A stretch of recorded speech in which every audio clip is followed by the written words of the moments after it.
J'ai toujours vécu à l'intérieur du pays. Et en tant que bonne campagnarde, la capitale est en choc.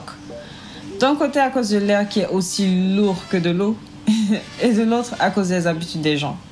Ce qui m'a le plus marqué, c'est le nombre de fausses blanches. Comme on dit chez nous, les goûts qui suent le chat. Que ce soit à Dabo ou à Yamoussoukro, je n'avais jamais observé une aussi grande quantité de personnes dépigmentées. À croire que la métropole amplifie l'effet de dépigmentation. Je suis une personne qui a du mal à condamner avant de connaître. J'interroge donc mes voisines sur les raisons de ce acte. Certaines prétendent que les hommes sont plus attirés par les femmes de peau claire, tandis que d'autres affirment qu'elles le font pour elles-mêmes parce qu'elles se sentent plus belles, donc plus confiantes. Tout ça pour ça. Je veux dire que vous risquez votre santé ou même votre beauté pour ces raisons-là. Elles ne tiennent même pas debout, ce sont des châteaux de cartes.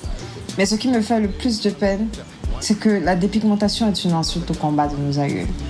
Je veux dire, les colons sont venus et ils ont dit que les Noirs étaient des sauvages, une race inférieure. Des années plus tard, grâce à des gens comme Luther King, Rosa Parks, Nelson Mandela, nous sommes les égaux des Blancs.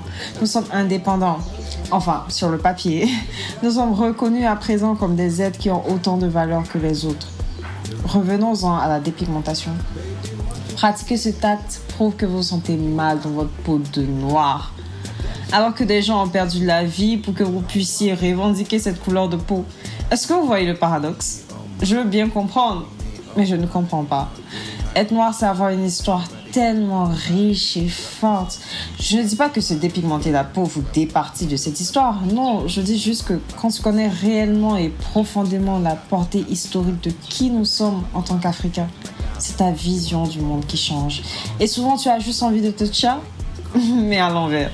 De laisser tes cheveux au vent, tes cheveux crépus et de te promener en tissu kenté tous les jours. Ça doit être une fierté pour nous d'être noirs. Nous connaissons tous les méfaits de la dépigmentation. Je crois qu'on en parle assez dans les lycées et collèges et même dans les rues. Si nous continuons quand même dans ce sens, c'est surtout pour un problème de confiance en soi. Et c'est à ce moment-là que j'admire Koudia Diop, mannequin et actrice sénégalaise qui affiche fièrement sa peau ébène lors des plus grands défilés de mode. Et je pense que nous devrions tous le faire. mondoblog.org